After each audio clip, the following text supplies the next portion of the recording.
Þar næstu helgi verður ráðstefna í Reykjavík sem að tengist bæði heyrnin okkar, röddinni og líðan í okkar námsumhverfi, sérstaklega þá sem börn. Og ég veit að þú ert mikill eldhugi bæði röddina og heyrnin okkar og skaðsemi hávaða. Segðu okkur kannski til þess að byrja með, hvers vegna fékkstu þennan áhuga? Sko, þetta eftir því sem ég skoðaði þessi mál meira þegar ég kom úr námi. Ég er búin að vera talkennari út í skólunum og næsta ári er ég búin að vera 40 ár. Og þetta er svona svanasöngurinn minn, má ég eiginlega segja. Og eftir því sem að ég skoðaði þessi mál meira, ég er nú gamall kennari, að þess verð leist mér á þetta. Og ég upplifi ennþá svo mikið andvaraleysi.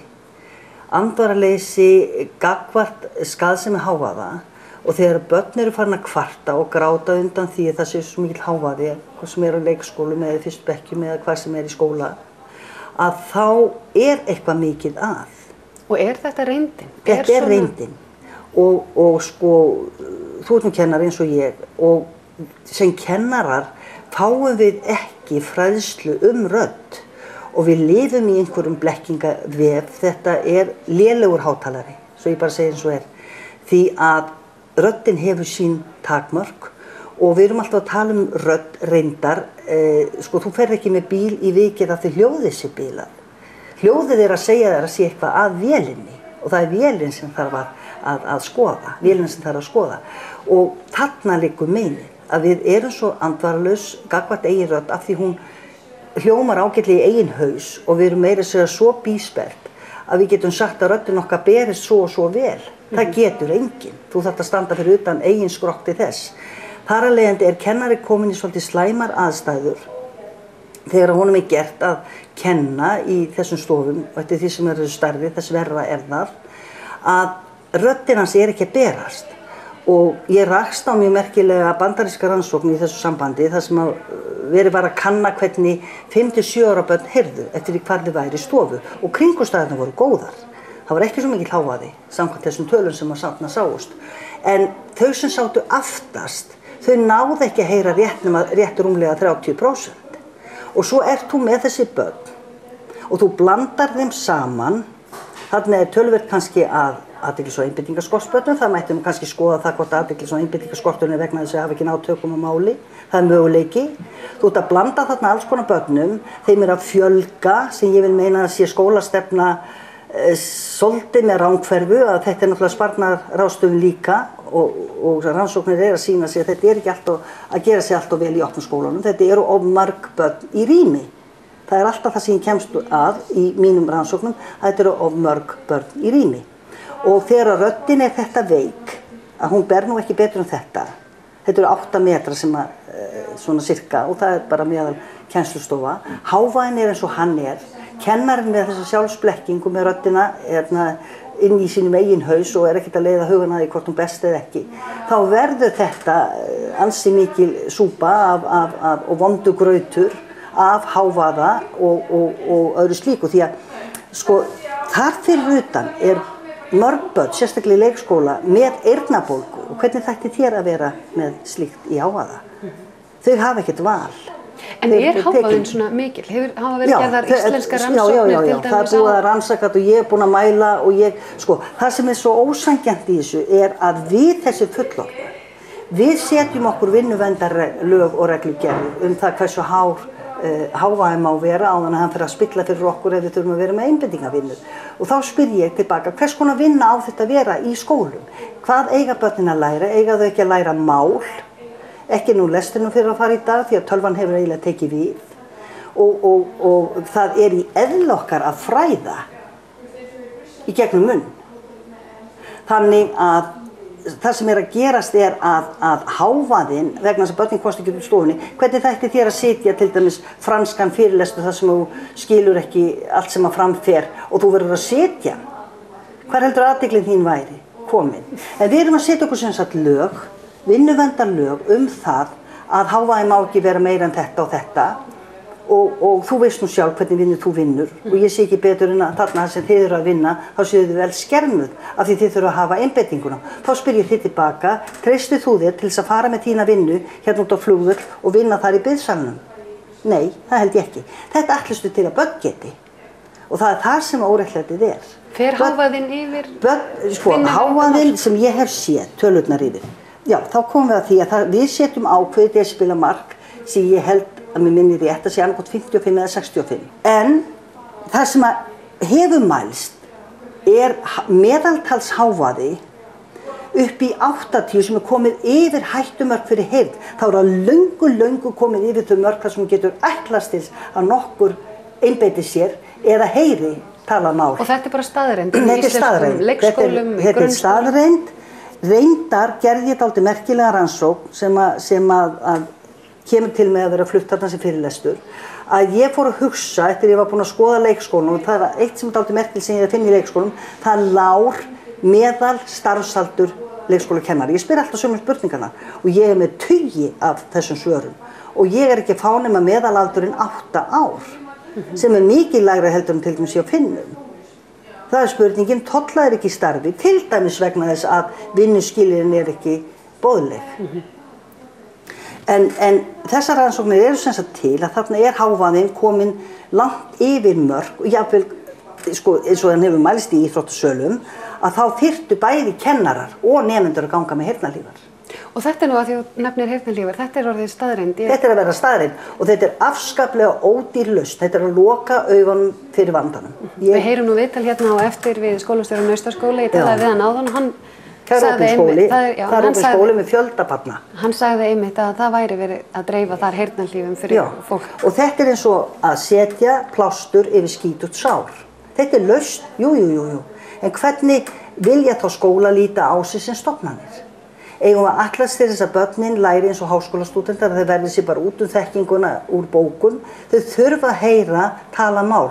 Og það er eitt sem er að ske núna, Hilda, sem ég hef áhyggjur af. Ég sagði áðan, ég var búin að vinna 40 ár sem talkennari. Ég er að sjá breytingu, núna svona síðustu 10 árum. Ég er að fá inn á mitt borð börn, velgefin börn, sem hafa ekki náð að þróa með þessi mál. Þetta er skiljanlegt með tvítýndubörnin. Þau eru náttúrulega fleiri heldur en þau voru. En þetta er ekki skiljanlegt með börn sem eiga sér bakgrunn sem ekki skýrir þetta neinu leyti. Þau hafa bara hreinlega ekki náð að þroska með þessi mál. Og til dæmis eins og eitt segir þegar ég spyr hvað er puttalingur. Þetta er 9 ára stelpa. Það er maður sem borar eftir hór.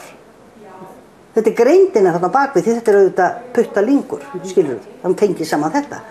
Og að segja líka annar 15 ára sem kemur til mín og það sem að verra er kannski að skólinn er ekki að skilja þessa tegund röskunar og ég er að sýna honum mynd af stelpu sem er að mála andlit af pappa sínum og uppblásna blöðru og hann segir stelpan er að mála blöðru af pappa sínum. Þetta er orðið mál sem að engin skilur.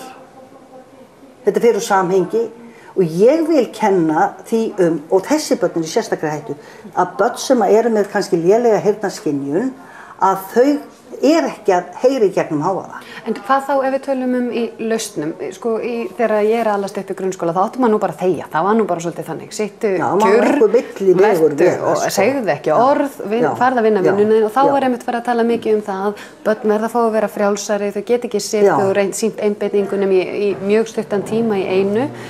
Sko erum við erum að missa þetta böndum. Sko þetta er eins og með kjötið, þú vilt hafa það svolítið saltað það ekki. En hvernig þætti í kjöt þegar þú væri búin að missa heilan saltbögg ofan á? Það var ekki ætt. Og það er þetta sem er að gerast. Frelsinu fylgir ábyrgð og það þarf þá að gera námið þannig að börn hafa ánægju út úr því. Það verður að skilja það sem er sagt, þau verður að heyra það sem er sagt. Þau verður að fá námið þannig að það fyllir þau áhuga. En þegar svona mörgum börnum er blandað saman í hóp, þá eykur það hávaðann. Þetta vita allir. Fyrir utan það að samsetningin á hópnum er slík að hún hlýtur að bjóða upp á. Í gamla daga hefði þetta verið kallað agaleysi, en ekki frelsi. Þannig að þessi nýja stefna eða svo ný tekna? Hún gæti verið góð, já, ef það væri höfð stjórn á þessu. En stjórnin, sko, ef börn eru virkilega þannig, þau verða að vera í skóla, að það verður að gera þeim líðanina bærilega með að nota heyrnarhlífar, þá er eitthvað orðið mikið að. Því einhvers staðar verða þau að læra mál og það er þetta sem er að koma inn á borð hjá mér, börn sem hafa ekki náð að læra mál. Hvers vegna er þetta að nota heyrnarhlífar? Er það ekki vegna þess að hávaðinn er á mikill? Og átt þú þá heima í þessum hóp, ef þú ert svona viðkvæmur, með einbeitingu og athyglisskort og einhverfu og guð má vita hvað og hvað, ertu þá svo viðkvæmur að þú eigir heima í svona stórum hóp? Það er nefnilega fleiri áreiti líka. Það er sjónáreiti líka. Það er ýmislegt. Það er ýmislegt sem rænir börnum, já. En í þínum huga er þetta greinilega grafalvarlegt mál? Þetta er grafalvarlegt mál. Bæði fyrir kennar og þetta er, sko, bæði þetta kemur eins og þessi ráðstefnu sem ég hvet alla og mér tókst nú að fá þetta fjarfunda sent hingað í háskólan, þetta er nánast tiltekið á föstudegi og laugardegi og ég hvet fólk til þess að fylgjast með þessu vegna þess að sko, þetta eru svo margir þættir sem koma en fyrst og fremst er þetta náttúrulega skólapólitík. Það þýðir ekki verið með svona mörg börn og ég ætla að segja eitt, ef ég má, að í einn af þessum rannsóknum mínum, ég beini aðalega sjónum mínum að leikskóla núna, af því það líka er viðkvæmt málþroskaskeið, ekki satt. Og ég fór að hugsa, er einhver munur á stefnu, getur stefna haft eitthvað að segja vegna þess að þegar ég var að rannsaka skólana hérna, voru 5, þá var einn af þeim Hjallastefnaskóli og það voru bara allt öðruvísi svör þar. Og þá hugsaði ég, getur verið að stefnan sé að hafa einhver áhrif. Hafði hún þá jákvæð eða neikvæð áhrif? Hún hefur jákvæð, það er meiri stýring í Hjallastefnunni, það er öðruvísi farið að hlutunum, það er reynt að hafa smærri hópa og alltaf í athugasemdum kennara þá er talað meiri agi færri börn í hóp. Þetta kemur frá þeim öllum þegar ég bið frjáls svör. Og það er stór munur, hann er svo stór að maður hrekkur í kút. Ég held ég sé að muna þetta rétt að undan til dæmis hávaða á göngum, ég fór í síðustu rannsóknum mína að svona analýsera hávaðan frá hverjum og hvar og hvenar. Og það er alveg ljóst að ægin er minnstu það sem er minnst höndin á börnunum þegar þeir fara út og koma inn og svo framvegis.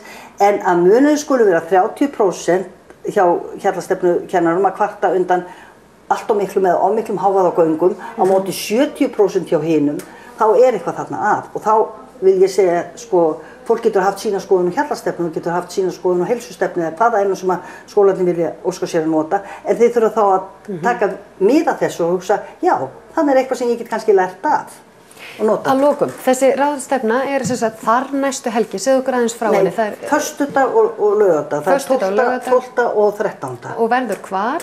Hún verður í Reykjavík, í Hringsalnum í Reykjavík, en til þess að landsbyggðarfólki getur nú fylgst með, að þá erum við búin að búa þannig með hnútana að henni verið fjarfundar, ekki fjandfundar, fjarfundar varpað til Ísafjarðar, til Akureyrar og Egilsstaða og Vestmannaeyja. Og þar verður alveg náttúrulega fullt af erindum tengt? Það er tekið á þessu frá 3 hliðum. Þetta er eiginlega ráðstefna mín.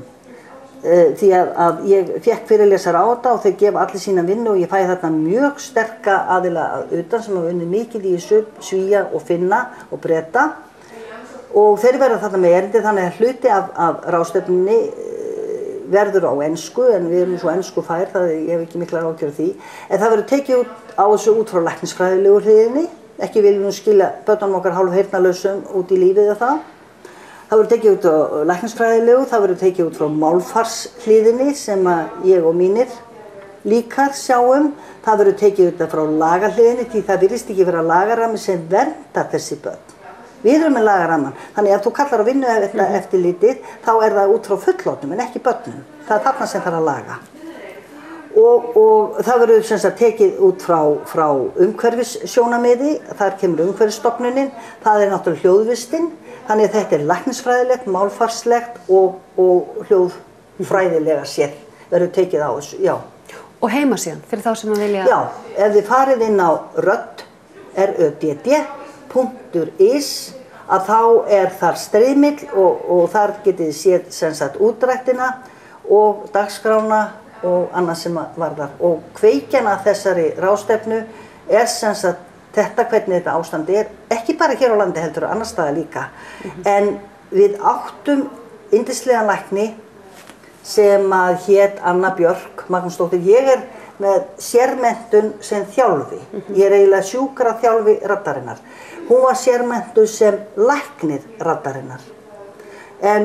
Og í fullum blóma þegar hún deyr, hún átti viku í 50, hennar nafn er þekkt á heimsvísu og við vorum komin með svona ramma því hvað við getum gert í þessu málum hérna heima. Þannig að hennar fráfall var högg og þetta svona í minningu hennar. Þessum koma þessi félagar sem í þessum hóp sem ég safnaði saman og hún í, þeir koma hérna og gefa sín erindi. Málefni sem ég vissum að snertir við mörgum og mikilvægt. Allir þurfa sem sagt að taka alvarlega en ég vil taka það fram að við mögum ekki fara og það verður hver að skilja það eins og ég segi það má ekki grípa til ódýra lausna.